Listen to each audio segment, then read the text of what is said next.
Is this it? Great. Hello, everyone. My name is Vince Haley. I'm the Director of the Domestic Policy Council. I want to begin by thanking Secretary Kennedy for his leadership of the MAHA Commission and for his tireless work to improve the health of our fellow citizens. Secretary Kennedy, I would also like to thank you especially for your courage. Being a truth teller in Washington, D.C. is a very high calling, and you have clearly shown yourself to be a man made for the mission. To our commission of participants, thank you for your attendance today and welcome. Today is an exciting moment for policymakers, parents, and friends of the movement to make America healthy again as we release our second report. We are thrilled for this day because we share a common desire to build a healthier future for our children and our society. Nothing is more important than the health of our children, and we therefore recognize that we cannot accept the disastrous trends toward increasing childhood obesity, diabetes.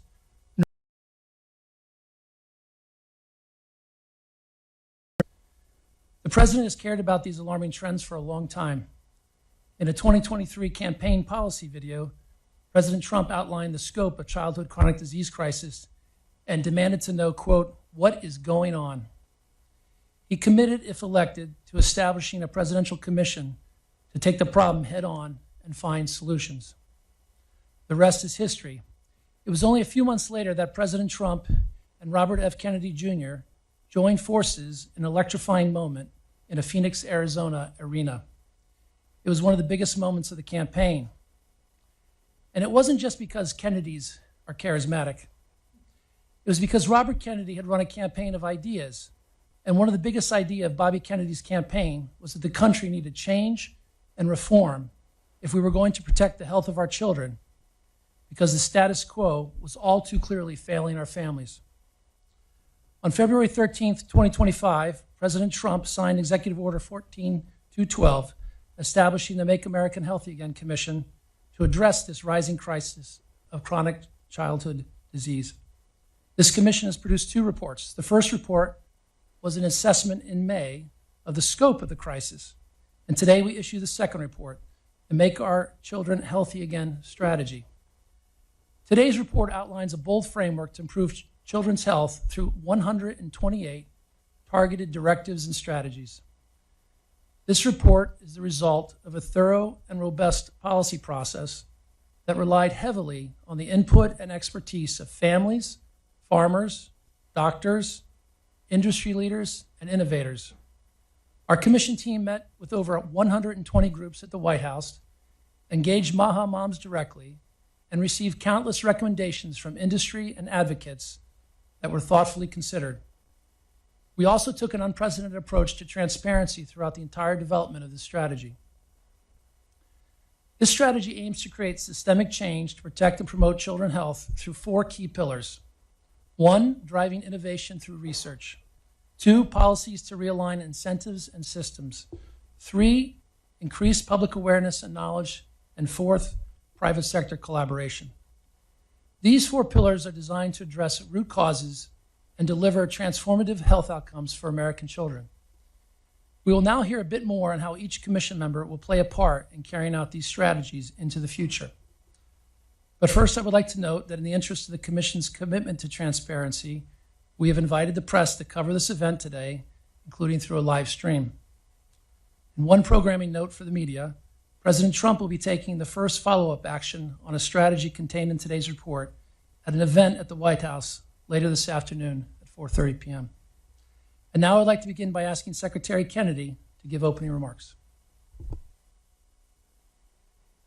Thank you very much, Vince. And you talked about an initial interest by President Trump back in, and I saw a tweet back in June of 2000 that he did that was about specifically about the chronic disease epidemic. And I called my campaign manager, Amaryllis Fox, and I said to her, I could have written that tweet. And it was one of the, I had been campaigning a lot of the issues that President Trump and I were campaigning on were the same. A lot of the ideas that he had about war, about the forever wars, about the importance of restoring jobs in the country and revitalizing the American middle class. These were all my preoccupations. My biggest preoccupation was the chronic disease epidemic. We are now the sickest country in the world. We announced this week, CDC announced, that 76.4% of Americans are suffering a chronic disease. And my uncle was president, it was 11%. In 1950, it was 3%. And we're the sickest country in the world. We have the highest chronic disease burden of any country in the world. And yet we spend more on healthcare than any country in the world. We spend 2 to 3 times what European nations spend. We spend nearly as much in our country for healthcare as all the other nations in the world combined. And yet we have the worst health outcomes. We've lost 6 years in lifespan and longevity to Europe in the past 20 years. Our kids, our girls are hitting puberty 6 years earlier than historically. Our young men have sperm counts that are half of what they ought to be. They have testosterone levels that are half of what they ought to be. We have diabetes that is now endemic, not just epidemic, it's everywhere. 38% of teens are now diabetic or pre-diabetic. When I was a kid, it was 0. And the autism rates, which the president is particularly concerned with, have dropped from less than 1 in 10,000 in 1970 to 1 in every 31 kids today. So this is a national security issue. 8 out of 10 of our children, of our young men, cannot qualify for military service. It's national security, it's our economy, it's wrecking. This is an existential crisis for our country, and I'm so grateful that I work for a president that is willing to run through walls to stop this and to heal our kids. We have the most business-friendly president probably in history. There's never been a president in my lifetime that is more willing to challenge businesses when they overreach. It was more fearless about challenging entrenched interests in our society. And so many times I've had discussions with him about a certain injury or illness, and he'll say how unpopular it will be if we talk about the solutions, which are going to hurt certain businesses. And he said, I don't care. He says again and again, I don't care. This is children. We need to save the children. Oh, I'm very, very grateful to work for him. I'm grateful that a lot of these 128 recommendations are things that I've been dreaming about my whole life. I've been working for in congressional campaigns and presidential campaigns for other candidates. And they get into office and they say, well, we just can't do it. A lot of these things are things that I never thought about. It came from our discussions. We met with 150 farmers and farm organizations. We met with every kind of stakeholder, with doctors, with patients, with just regular Americans, and with school teachers, with people who are deeply, deeply concerned about what's happening to our children. There's never been an effort like this across all the government agencies. We had historical, unprecedented cooperation among my agency, HHS, with Marty McCary and Jay Bhattacharya, all working hand in glove with each other, working with the other agencies, with Brooke Rollins at USDA, with the U.S. Trade Representative, with Lee Zeldin at EPA, and the other cabinet secretaries. And all of us are aligned. All of us are balancing complex issues with many, many diverse stakeholders. We're looking at economic impacts and health impacts and environmental impacts. And we're trying to make a policy that is going to work. And as I said, we have 128 recommendations. And I'm going to tell you about some of our wins that were accomplished, which are specific items in this report, things that we're going to get done before the end of the year. We have accomplished more already than any health secretary in history. And the accomplishments we're going to have by the end of the year are going to be historic and unprecedented, including removing harmful chemicals from our food, including the 9 petroleum-based food dyes. We'll either have removed them or have committed deadlines to remove them, defining for the first time ultra-processed food, the front of package labeling for ultra-processed foods, requiring nutrition and metabolic health courses in medical schools, something that is not happening except in a very limited way today, closing the grass loophole, improving food for our military, our schools, and our hospitals, updating water quality standards, including PFAS, removing Medicaid quality metrics to measure real health improvements through fitness and nutrition, working across the government to provide more assistance to farmers to support soil health, unleash innovation, and remove the barriers that hamper small farms, reforming SNAP by working with states to remove soda and candy from the program. And I want to thank Brooke for her very, very aggressive work and encouraging states to, which we've gone all across the country talking to governors and legislatures, to encourage states to file SNAP waiver petitions, establishing, again, front-of-pack food labeling for sugars, for sodium, for ultra-processed foods, reforming infant formula standards, and acknowledging and addressing vaccine injuries. These are bipartisan reforms. Many of them would be unthinkable 2 years ago. We are focusing narrowly on nutrition and metabolic health, food quality, cumulative exposures, gut microbiome, precision agriculture, and mental health. And we're doing all these things with each other cooperatively, and we're doing them very, very quickly.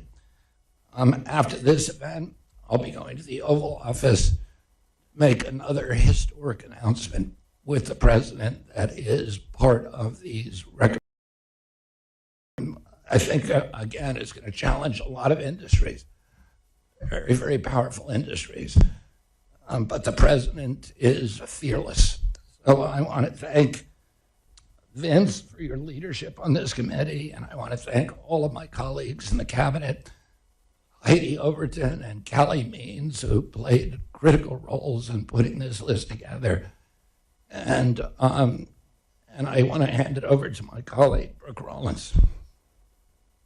Well, thank you, Bobby, and thank you, Vince, and my other cabinet colleague, good friend Lee Zeldin, and everyone here today. It is another historic day, and I know we are really saying that quite a lot, but seemingly every day is unprecedented with continued aggressive and intentional actions to save America.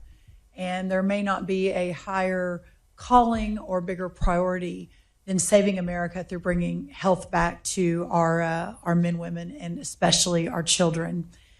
It has been an absolute pleasure working with Secretary Kennedy and Administrator Zeldin's teams, along with so many other staff that are here. Our Chief of Staff, Kaylee Buller, is here, and so many of our USDA team that have worked so hard to get to this day alongside the White House teams and with Vince's great leadership and the teams over there. It's a pretty remarkable and historical collaboration.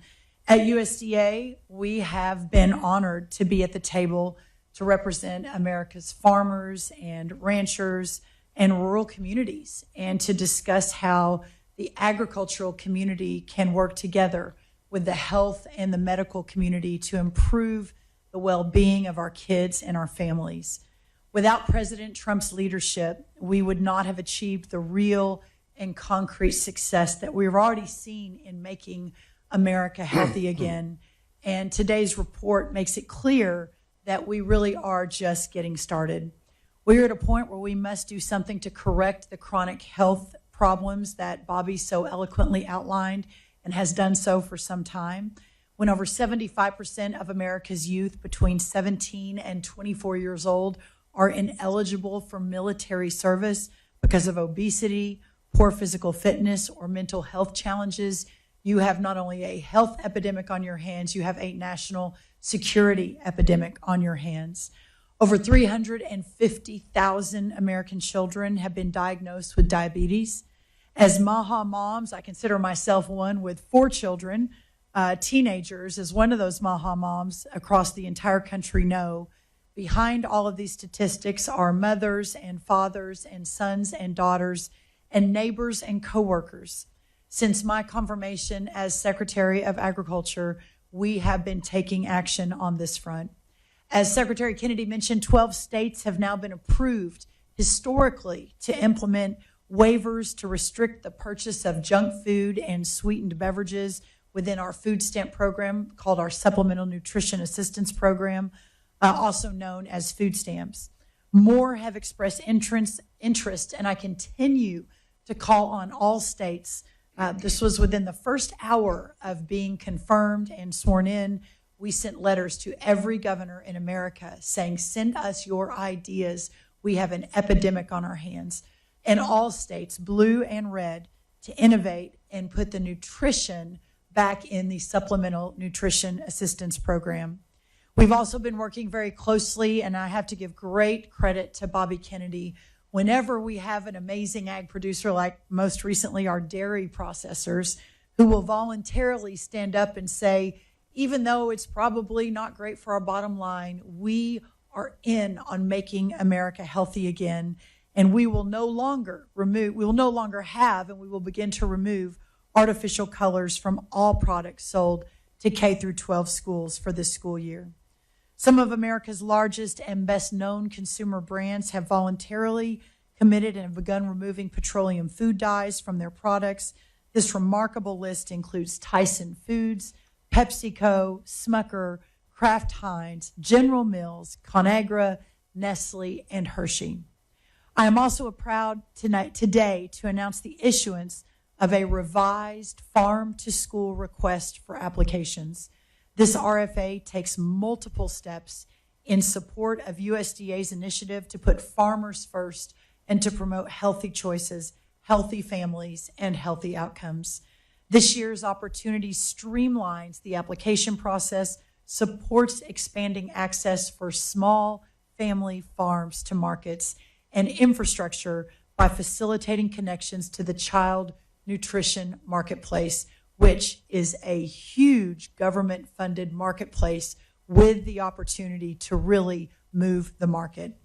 Furthermore, the grant program's commitment to educating children about the source of their food and support for agricultural education helps prepare our next generation of farmers.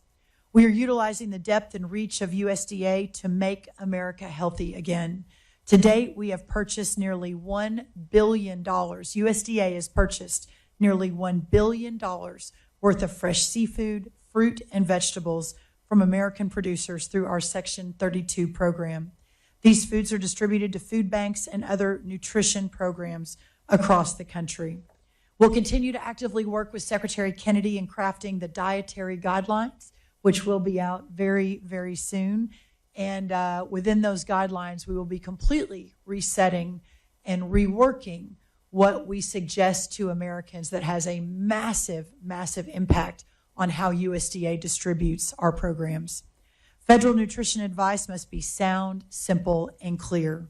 These guidelines will prioritize whole, healthy, and nutritious foods, such as whole fat dairy, fruits, vegetables, and meats, and suggest limiting highly processed foods and those high in sugar.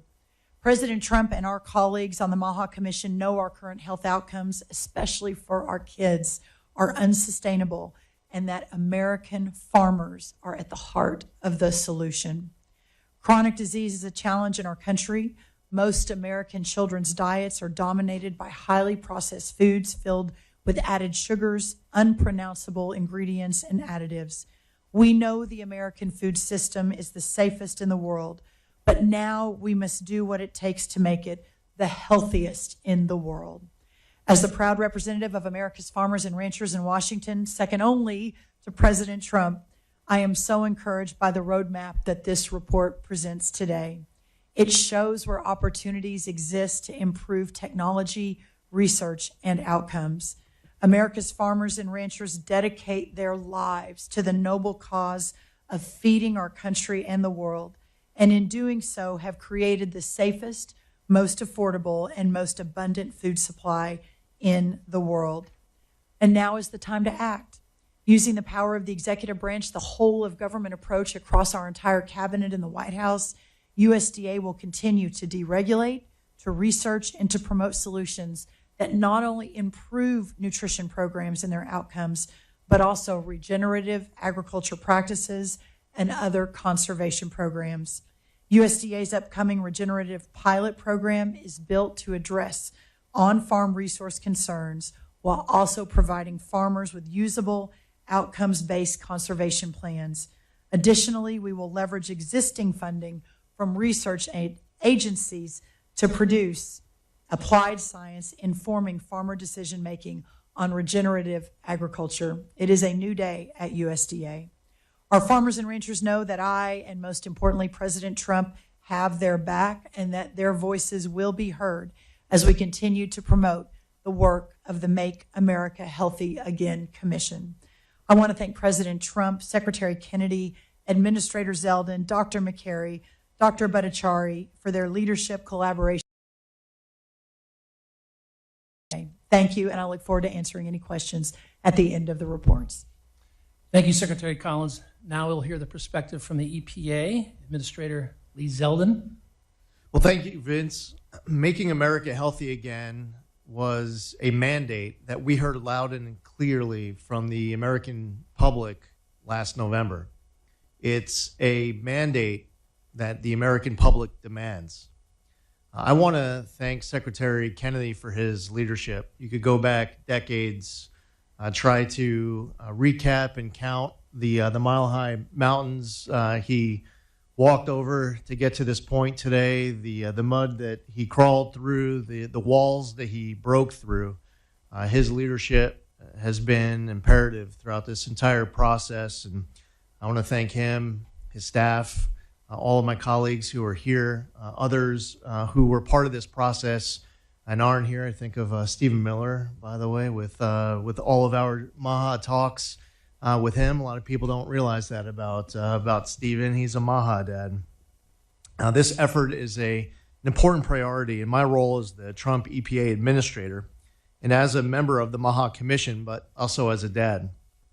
Protecting human health and the environment while powering America's comeback isn't just about serving Americans today. It's about ensuring future generations inherit clean air, land, water, and the foundation for healthy lives. The American public can count on President Trump, can count on Secretary Kennedy, and can count on those around this table to help MAHA moms and dads across America not just get the answers they deserve, but know that they have a partner in the Trump administration to do something about their concerns. At the Trump EPA, we are accelerating innovative and vetted crop protection products to enhance an American system of agriculture that is already the best in the world. At the same time, EPA is aggressively confronting and addressing the threat of banned pesticides imported or smuggled into the United States from China and elsewhere. These are highly toxic substances that can be a priority in line with the Make America Healthy Commission to protect Americans from this threat. This year, the Trump EPA rejected 6 herbicide products from Sharda CropChem because the company's applications had multiple errors, including wrong calculations, studies that didn't match the actual ingredients, and other data problems. When the EPA asked the company to fix these issues, they didn't respond, so the applications were rejected. We can ensure the safe use of the chemicals EPA regulates, not those illegally imported or otherwise proven to be dangerous. The safe use of chemicals is responsible for transporting, building, feeding, and powering the great American comeback. At the Trump EPA, to ensure more timely reviews, we are increasing scientific capacity in our Office of Chemical Safety and Pollution Prevention and Office of Water. We're also looking at new ways to use advanced technology and science to inform decisions. We are committed to ensuring all work conducted by EPA is consistent with gold standard science, including the work of our chemicals, air, and water programs. Together with USDA and in partnership with the private sector, EPA is working to advance precision demonstrations in my travels throughout the U.S. using drones, computer-assisted spray technologies, and robotic monitoring. And by the way, during those travels across the country, especially over the course of these last couple of months, and I heard Secretary Rollins touching on this shortly before we gathered out here, the feedback from America's farmers, heaping praise on Secretary Kennedy, on Callie Means, on Dr. Heidi Overton for all of the meetings, the consultation over the course of these last few months. We've heard it from states all across America, and it really shows just how wide-ranging and thoughtful Secretary Kennedy and his team have been throughout this process. By focusing on working with our partners at USDA and HHS, especially in permitting, crop protection, and agricultural inputs, EPA can directly support healthier outcomes for children. Prioritizing new approach methods moves us away from animal testing and will provide new tools to look at impacts of chemical exposures, including cumulative exposures. This strategy outlines the keys to success, from pro-growth policies that advance research to drive innovation, to private sector collaboration and increased public awareness. I look forward to continuing to work collaboratively across the federal family to ensure our kids and our environment are protected. This approach is directly targeted at solving the crisis of America's childhood chronic disease. I want to assure that ultimately the safety, especially that of children, that science and the law will all guide the great work we're doing and we're going to continue to do over the course of this administration. America will continue to be the energy, industrial, and agricultural power of the world, and we can continue this while ensuring we have the healthiest children. Thank you to the American public for putting President Trump in the Oval Office. Every day that he is there, working closely with this team that he has assembled with all of those amazing, passionate Maha moms and dads all across America, every day we will do our part working together to make America healthy again. Thank you, Lee. We will now hear from Dr. Jay Bhattacharya, the Director of the National Institutes of Health. Thank you. You know, when we talked about the Maha report last time, the first version of the Maha report, I mentioned the nightmare scenario that we face, which is that our children are going to be less healthy than we are. They're going to lead shorter, less healthy lives than we are. That's the picture of health of our kids in this country on the eve of President Trump's election. I'm so proud to be part of an administration, President Trump, Secretary Kennedy, for their leadership in addressing that stark reality. What this report represents is a path out of that nightmare scenario. 128 concrete steps to take, many of which involve excellent science, gold standard science, and I thank Michael Kratsios for his leadership of the OSDP for articulating what gold standard science really means. You might ask yourself, well, do we really need excellent science to say don't feed our kids so much sugar? Don't go out and get some exercise every once in a while. I mean, that's all true. There's common sense things you can do, but there are real scientific issues that need to be addressed. Why are autism rates going up so quickly? What can we do about it? What's the answer for type 1 diabetes for kids? What are the long-term effects of the rising use of antidepressants in children? The problem of ADHD. You can go on and on and on and on. What you have is a picture of real questions that need to be answered with excellent science. Even in nutrition alone, you can go back in history and say, okay, our eggs. You remember when eggs were bad for you? I grew up with a phobia of eggs because apparently cholesterol is bad, but now they're a superfood. I don't know if everyone's read my friend and colleagues Marty McCary's book, Blind Spots, but what it lists is essentially a category of a catalog of scientific failure because they haven't addressed the key questions that American parents that really want answered. How can we keep our kids healthy? What we have in this report is a commitment of this administration to address those questions with gold standard science and to provide answers to them so that when we look back years from now, we'll say this was the dark days. And in fact, now America's children will look forward to a brighter future, healthier, and will live longer lives than we at the table will. Thank you. Thank you, Jay. Now we'll hear from Dr. Marty McCary, who is the Commissioner of the Food and Drug Administration. Thank you, Director Haley and Secretary Kennedy. On the MAHA Commission, this is an amazing day, and this is an amazing report. And let me tell you why. Because doctors are thirsty for this fresh new agenda. We can tell that something's not right. We've done a terrible thing to doctors in this country. The healthcare system has put them on a hamster wheel where we are treating, we're prescribing, we're operating. I was on this wheel. And then we code and we bill and we're measured by our throughput. And we do get inspired by the might of modern medicine and the drugs that we can prescribe, but sometimes we leave demoralized. The more pancreatic cancers we removed, the more pancreatic cancers there are.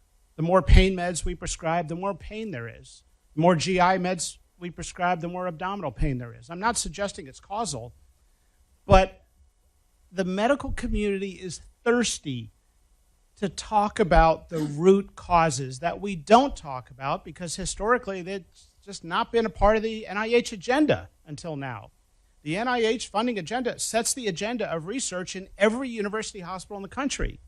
And we've not talked about these big issues until today. And that's why I got off the hamster wheel and responded to this vision of Secretary Kennedy and President Trump, and I'm very grateful. Now, for the first time, we're talking about the microbiome and food as medicine and micronutrients and soil, microplastic.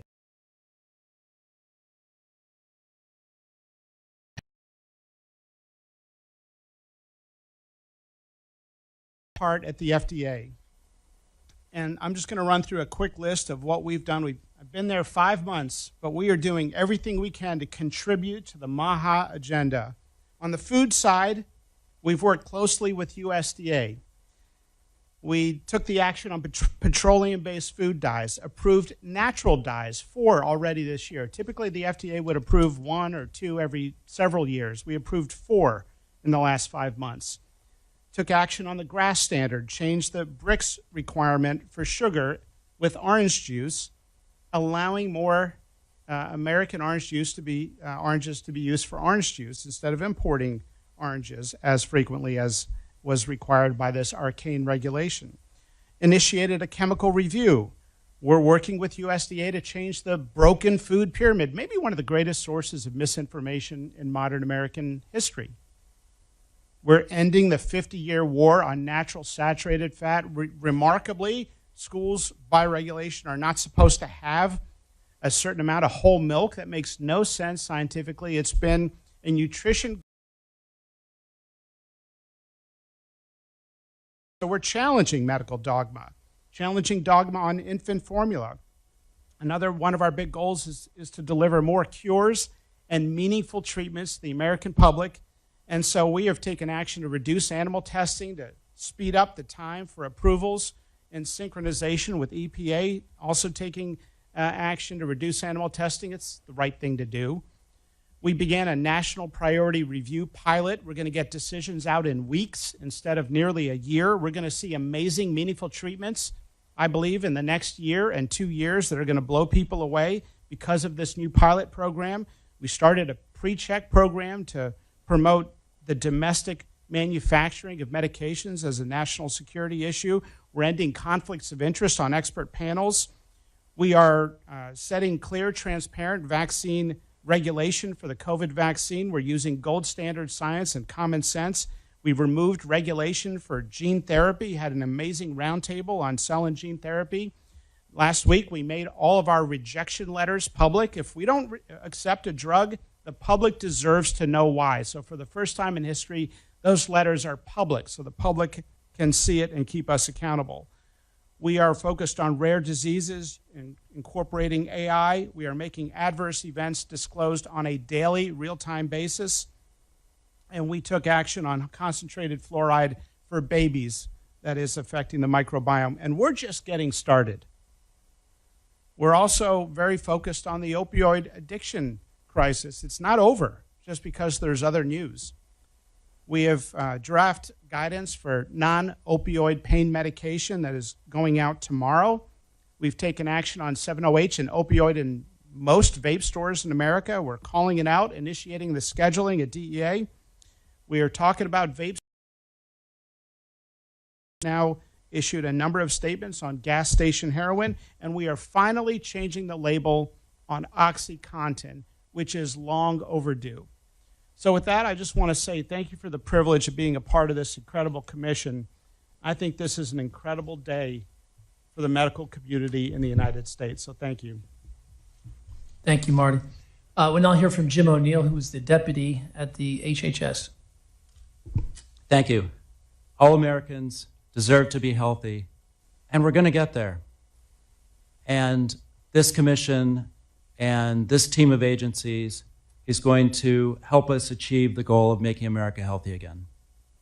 And I'm very grateful to President Trump for giving us that mandate and this commission. Under Secretary Kennedy, HHS supports rigorous science and radical transparency, and we need that everywhere, but nowhere is that more pressing or more valuable than at CDC. Over the past 15 years, sadly, CDC presided over rising chronic disease and flatlining longevity. And trust in our public health agencies collapsed. Together, we're working to refocus CDC to its original 1946 mission of protecting Americans from infectious disease. I think that's working. To do so, we must earn the trust of the public through integrity and radical transparency. We know chronic disease made COVID especially deadly because of the interaction between infectious disease and chronic disease. Tools that are meant to fight disease, such as vaccines, antibiotics, and therapeutics, can save lives, can also trigger adverse events in some patients. And that truth must no longer be denied or distorted. We're bringing transparency and research to this critical connection. We're also investigating the health effects of substances, including microplastics, fluoride, and PFAS. Several childhood cancers have rising incidence among American children, likely due to changes in diet or the environment. CDC has set up a nationwide childhood cancer environment program, a pediatric cancer training initiative to address the knowledge gap about hazardous exposures and childhood cancer among pediatric oncology providers. We're researching the connections between pediatric oral health with chronic disease and cognitive development. We're also reviewing financial links between our science agencies and food and pharma companies. We require more transparency to prevent regulatory capture and fund independent research that is objective and unbiased. Heart disease, diabetes, obesity, and other diet-related illness kill 7 out of 10 Americans. Nutrition drives disease, and it must be at the core of our response, beginning with medical education. We're reviewing and updating regulations on healthy food in hospitals. Following the release of our new dietary guidelines, which we're developing with our friends at USDA, Head Start will promote healthy breakfast and lunch for our nation's most vulnerable children. I would like to thank all of our peer agencies here, OSTP, CEA, Department of Agriculture, DPC, EPA, for working with us on this commission, on this report, and on all of these important projects. New and better science can help Americans to make better choices, to prevent and treat infectious disease and chronic disease, and to lead longer and happier and healthier lives. Thanks, Jim. Thank you, Jim. We'll now hear from Pierre Yared, who is the Vice Chair of the White House Council of Economic Advisors. It's a privilege to be part of this commission and an honor to be part of this notable event. I want to thank the President for his leadership and Secretary Kennedy for your commitment to health, and in particular to the health of our children. There are many notable program initiatives within this report, and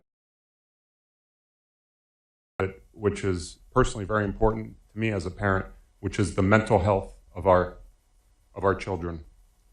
We are in a very serious situation when it comes to mental health.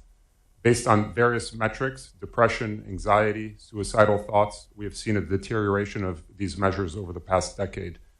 And this is an unacceptable situation. Mental health issues are the #1 cause of death for our teenagers. And this is a very significant problem that our nation must address. This report highlights numerous initiatives to address this issue. In particular, it highlights the importance of collecting and creating an infrastructure of data for various researchers in order to better understand the causes of this mental health crisis and focus on the types of solutions. And the idea is that this report and this initiative can provide families, can provide caretakers and educators with the necessary tools to help address these issues with our children. We cannot stand by and let the current situation go on. We need to address this issue, and I want to thank the Commission for making this so important. Thank you, Pierre. We'll now hear from Michael Kratsios, who is the Director of the White House Office of Science and Technology Policy. Thank you so much, Vince, and thank you, Secretary Kennedy, for hosting us today and for your leadership in making the health of the American people a priority for this administration. The Make Our Children Healthy Again strategy report is great, and I am thrilled to be celebrating it with you and other colleagues here today. One of my primary tasks as the White House OSTP Director is overseeing the execution of the President's vision for U.S. leadership in artificial intelligence in ways that benefits all Americans. I am very thrilled that our MAHA strategy makes the integration of AI in cancer treatment a priority for HHS research. I truly believe that, trained on the appropriate data sets, the statistical pattern recognition that constitutes our cutting-edge AI models will revolutionize early diagnosis, personalized treatment planning, real-time health monitoring, and preventive care in ways that will really transform patient outcomes for Americans of all ages, but especially for America's kids. I'm very confident that AI will be a critical part of preventing and treating pediatric cancer because it's already being used to fight cancer in adults. A translational AI group in the NIH called AI Resource is currently developing AI models that help with object detection and segmentation in biomedical research, in the interpretation of imaging studies for cancer diagnosis and prognosis, and the discovery of novel pathological biomarkers in image data. The White House is eager to support HHS as it invests in research that uses AI systems to uncover causes of cancer, identify cancer risks as soon as possible, and intervene before cancer develops. We are thrilled to partner with HHS and NIH to further develop AI-assisted gold standard methods for using existing data and emerging technologies to tackle the crisis. The factor in AI's ability to improve medical outcomes right now is not the technology itself, but the slow adoption of these tools, particularly in established institutions and processes. We in the federal government have an opportunity to support, incentivize, and encourage experiments in AI adoption by the healthcare sector and to share best practices and lessons learned with the rest of the country. As a new dad, I have felt the responsibility of my role in new ways in recent weeks. OSTP coordinates science and technology policy across the administration, and that includes implementation of gold standard scientific research principles and the careful pro-innovation frameworks that can form the foundation of healthier lives for America's children. I'm proud of the work my team is doing and grateful for the dedication that all members of the MAHA Task Force, especially you, Secretary Kennedy, have demonstrated every day as we seek to protect America's health for generations to come. Thank you. Thank you, Michael. That concludes the round robin. Secretary Kennedy, would you like to give some closing remarks? I'm very proud of the work of this commission, and I'm very proud of the outcome. And again, I want to thank the people who made this happen and who are working on the details day by day, Dr. Heidi Overton and Callie Means. And I look forward to getting to work to make sure that all of this stuff gets implemented as quickly as possible. I'm very, very grateful to President Trump for his support, for his enthusiasm, and for driving us to make these things happen yesterday. So thank you all very much. I think at this time we're going to take some questions. Is that right, Stephanie?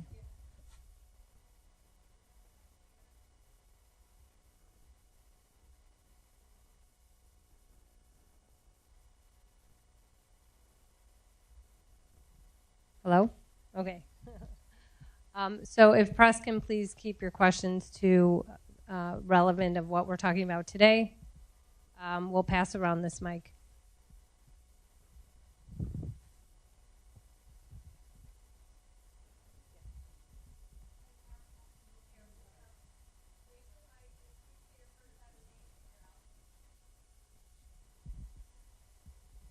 Hey, Kara Castronova from Lindell TV. And my question is, are there any educational programs planned for children in schools to educate the next generation on food safety? Because so many kids think that alleged food, food that's marked as healthy is actually healthy when it's not. And that's something that I really noticed. Is there any planned collaboration with the Department of Education on possibly visiting classrooms and working with the next generation hands-on in a classroom setting? Yes, absolutely. We're actually going to use the President's Council on Sports, Fitness, and Nutrition to partner with the Department of Education, HHS, USDA on a Healthy Schools campaign that will provide that education in our schools starting this fall.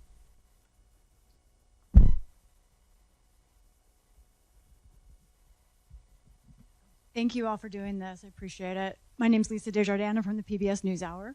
Also the mom of a 9-year-old, so you have my attention already.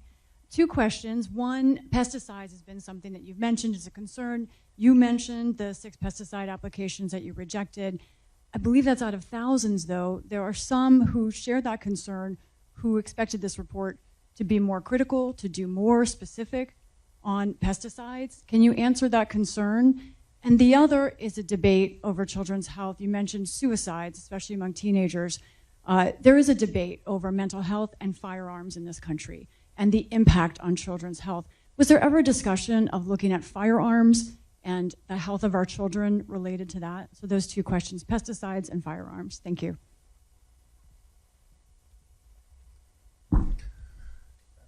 I'll answer the question. The firearms question, we're doing research. You know, the firearms question is a complex question, and it's not an easy question. The violence is what we're concerned with. This sudden onset of violence that began in the 1990s, where people would do something that has never been happened in history, which is somebody walks into a school or a church or a theater and starts shooting strangers. We had lots of guns when we were kids. We had comparably the same number of guns. Nobody was doing that. We had gun clubs at my school. Kids brought guns to school and were encouraged to do so. And nobody was walking into schools and shooting people. So, and this is not happening in other countries. Switzerland has a comparable number of guns as we do, and the last mass shooting they had was 23 years ago. We're having mass shootings every 23 hours. Oh, there are many, many things that happened in the 1990s that could explain these. One is the dependence on psychiatric drugs, which is, in our country, is unlike any other country in the world. It could be, there could be connections with video games, with social media, or a number of things, and we are looking at that at NIH. So we are doing studies now. We're initiating studies to look at the correlation and the connection, potential connection between over-medicating our kids and this violence, and these other possible co-founders as well. Your other question,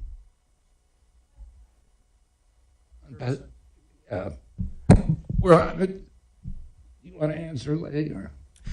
EPA is committed to using the best available science, and you heard that from a number of our speakers today, the importance of seeking out the gold standard of science. As I covered during my remarks, we are concerned from an enforcement standpoint, the use of illegal pesticides, the importing of pesticides into the country, and working with other partner agencies to crack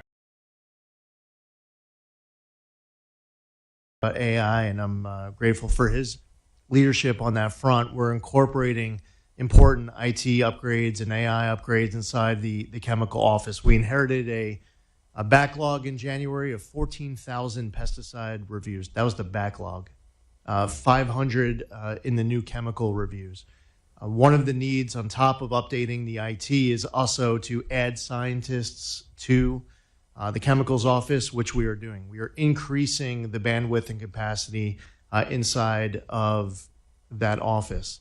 I also touched on my remarks with regards to precision agriculture. Just about a week and a half ago, I was at San Diego State University, where they were showing off their first in the nation precision agriculture program, which is now being replicated at universities elsewhere around the country, training up that next generation of farmers.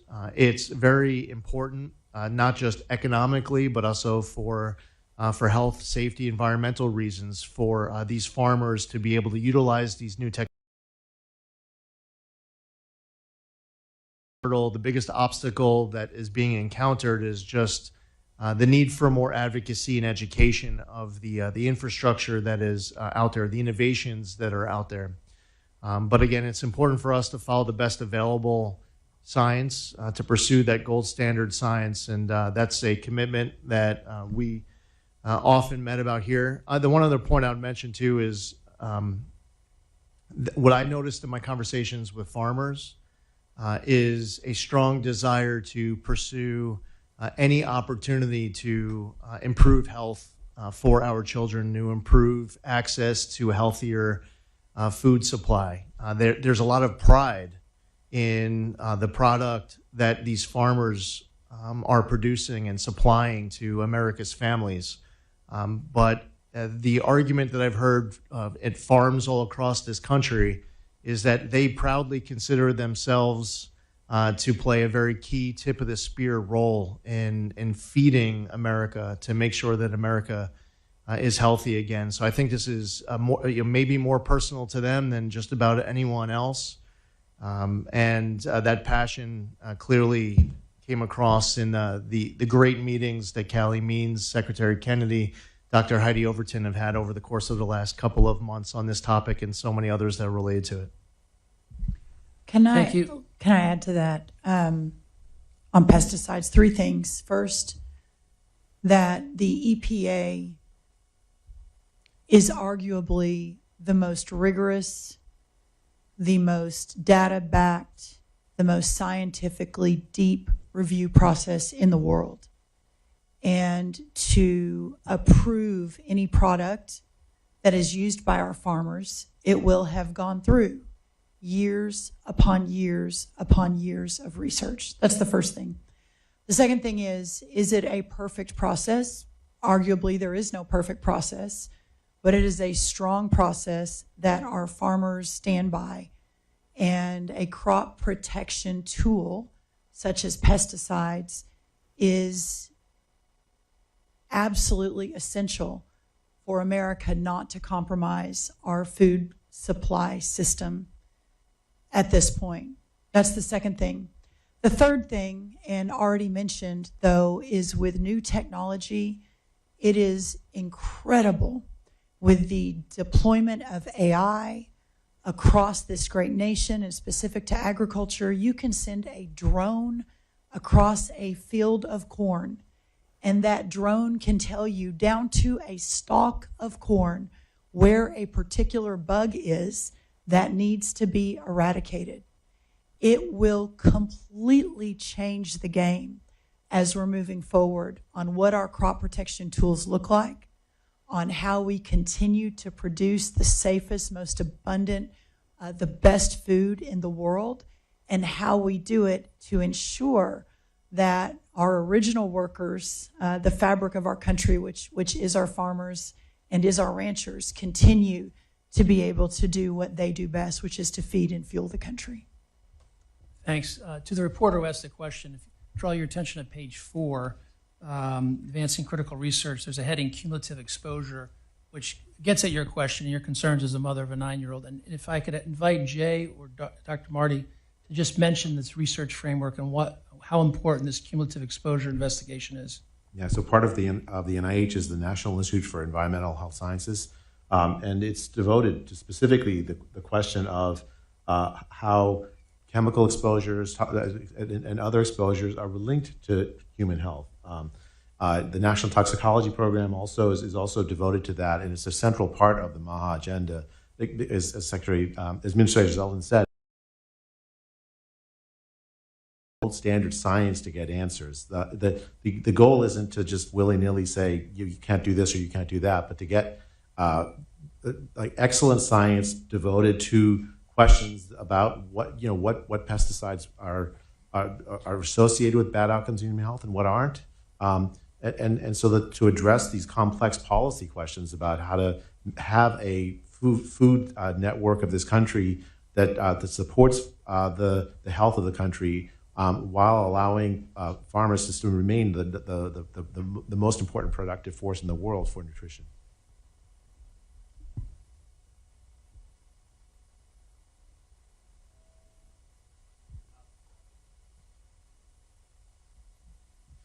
Thank you, Secretary Kennedy, for your leadership to taking us to this historic moment. My name is Patrick Carriel. I'm with the MAHA Institute. I have a question. In the report, it talks about the build of the Administration for Healthy America as programs across HHS. I was curious if you can share a little bit about the timelines and also how would you view the success of that overall program?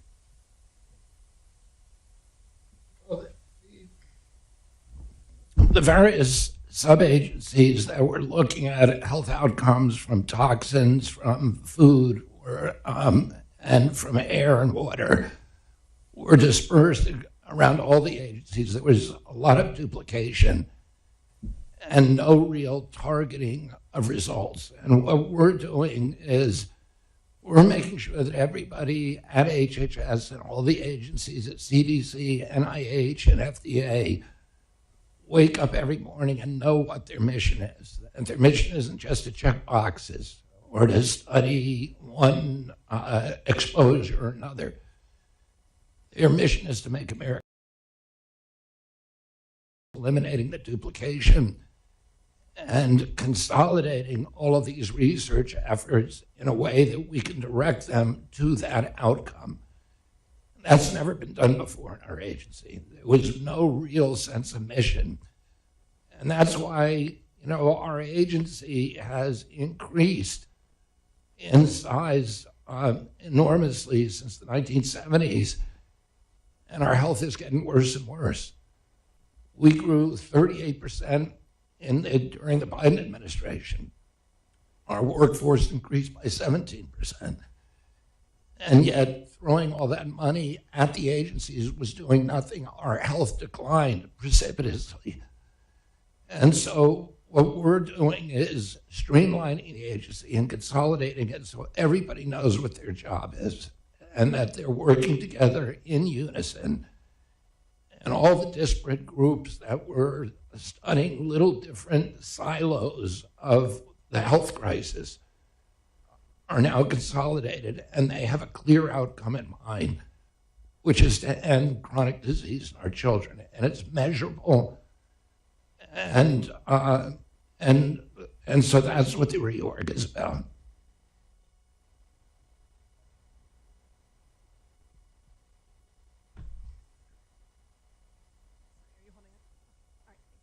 Hi, thank you so much for hosting this. Amanda Seitz with the Associated Press. Secretary Kennedy, the report lays out some changes for vaccine injuries and how those will be investigated. Can you expand more on how that process will look differently than it already does, since the government does investigate vaccine injuries currently? Yeah, I mean, there has been no investigation of vaccine injuries in the past. The knee-jerk reflexive reaction to by the agencies toward people who said that they had vaccine injuries, or to doctors who said my patient was injured, was denial that this isn't happening. And every medication has side effects, and they cause injuries that are rare.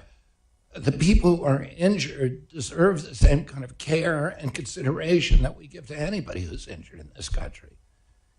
And, we have thousands of reports to VAERS, the Vaccine Adverse Event Reporting System, of people who say that they got a vaccine injury. One of the things we've learned in our investigation is that about 80% of the people who contact the Vaccine Adverse Event Reporting System, because they've made it so difficult to report a vaccine injury, that they give up before the vaccine injury, before reporting it. Doctors are discouraged from reporting it. They're not compensated. It takes them about 30 minutes on average to report an injury, and they're not compensated for it. And they also have disincentives from reporting it. We're changing the system. We're going to make sure that there's a system. Right now, the CDC's own study of their only surveillance system, their study of it in 2010 found that it collected fewer than 1% of vaccine injuries. It's collected over 99% of vaccine injuries go unreported. And CDC actually developed a machine counting system in 2010 that was collecting 90 or 95% of vaccine injuries, but they shelved it. And they kept this old system that everybody has recognized has been broken for 50 years. It's never worked. And because vaccines are the only medication or medical product that is exempt from pre-licensing safety testing, it's very important to have a post-licensing surveillance system where you're going to see the vaccine injuries. Under the current system, most of those vaccine injuries will remain invisible, and we will not be able to understand the risk profile of those products and do something about it. None of the people who reported injuries are ever followed up with. We're going to start following up and find out what kind of genetic vulnerabilities, what kind of other vulnerabilities they have. We are recasting the entire program so that vaccine injuries will be reported. They will be studied, and that individuals who suffer them will not be denied or marginalized or vilified or gaslighted. They will be welcome, and we will learn everything that we can about them so that we can improve the safety of these products.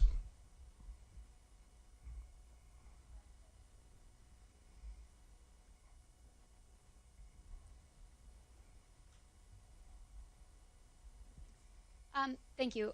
Cheyenne Hazlitt with ABC News. I was wondering, Secretary, if you could respond to what the President said on Friday.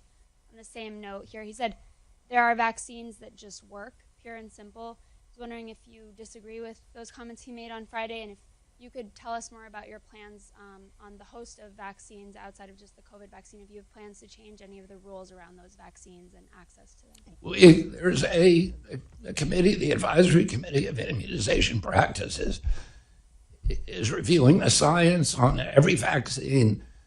They're reviewing the reports in the Vaccine Adverse Event Reporting System and in the scientific literature.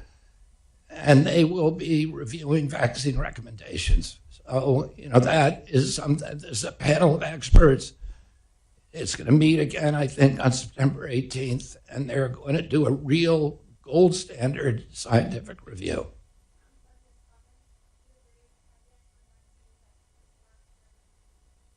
Do I agree what?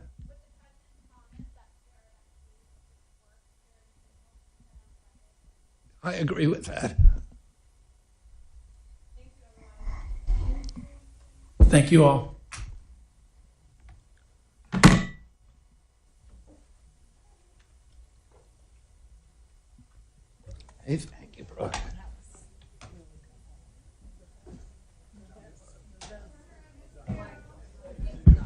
Congratulations. Thank you. You're great. Good job. Thank you. Yes. Thank you, Jay. Really good to see you. Yeah.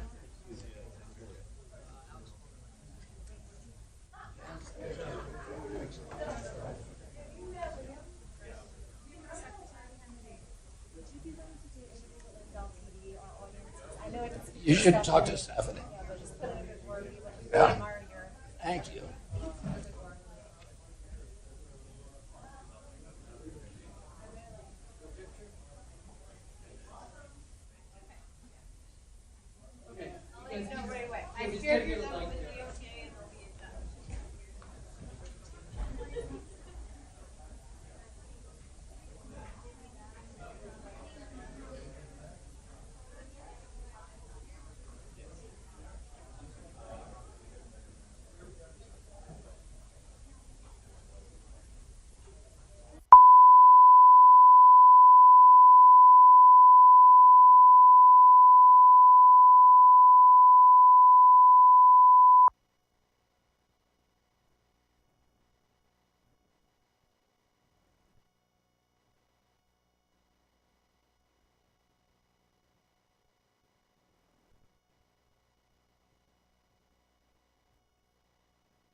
I think it's essential to life in our city that people feel safe there. I hope that one day everyone feels safe riding light rail.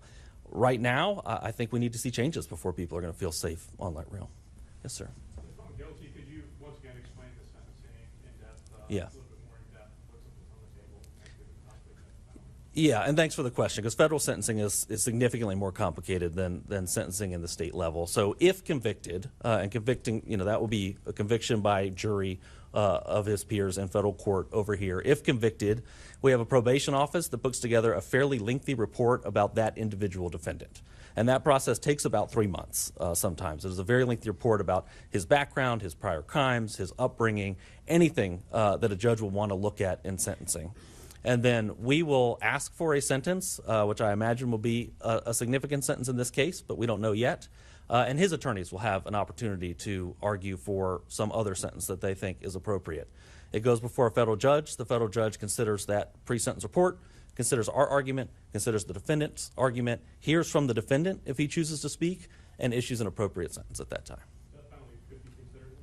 The death penalty could be considered under this statute. We don't know if that's something we can seek under these facts yet. We're still researching. We're still investigating, but it is available under the statute, yes.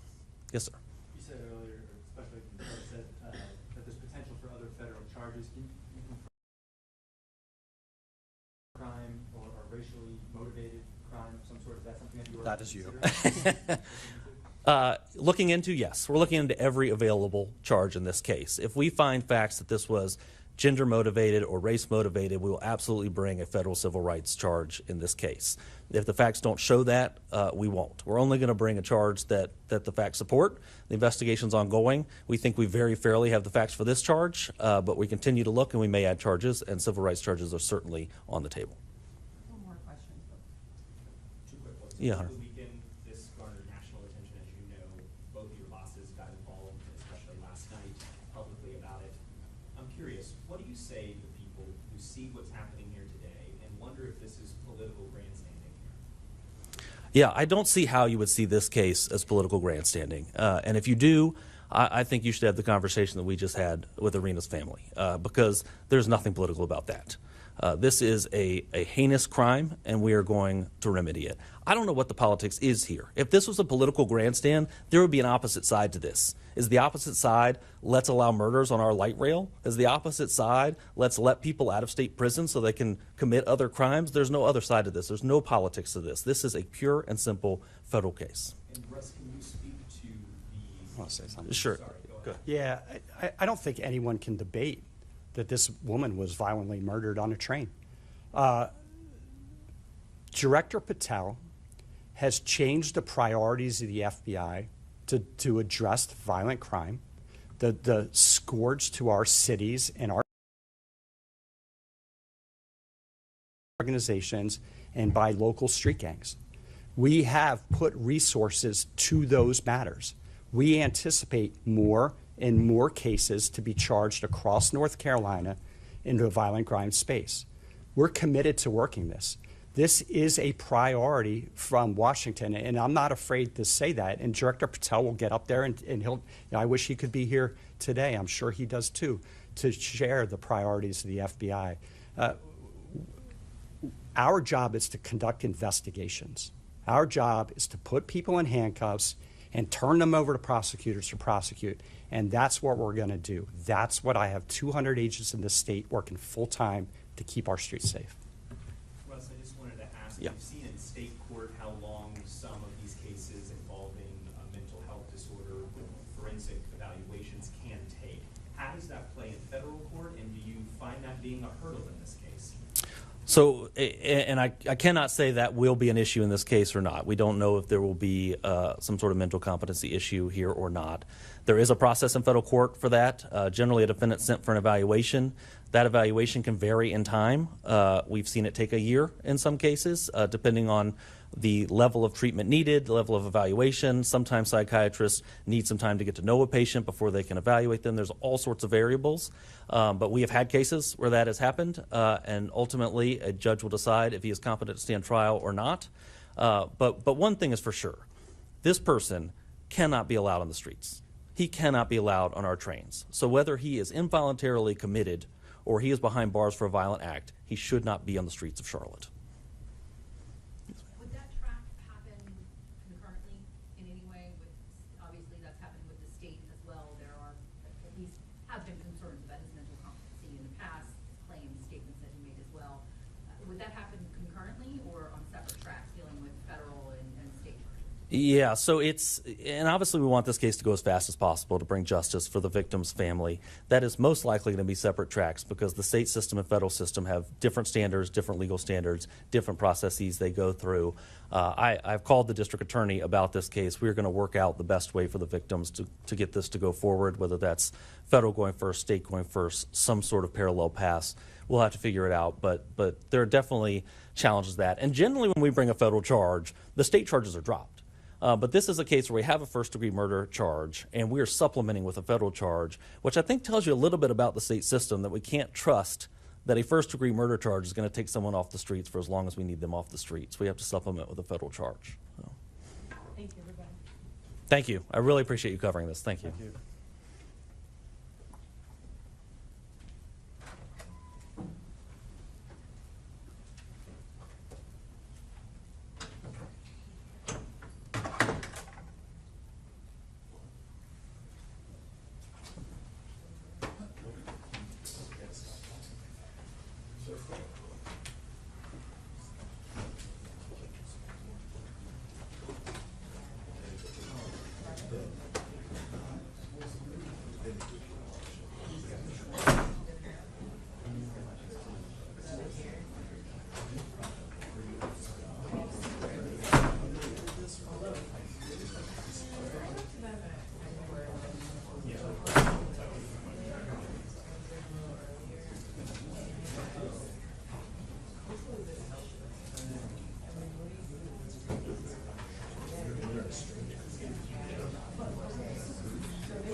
So they've been in Mexico for 2.5 years.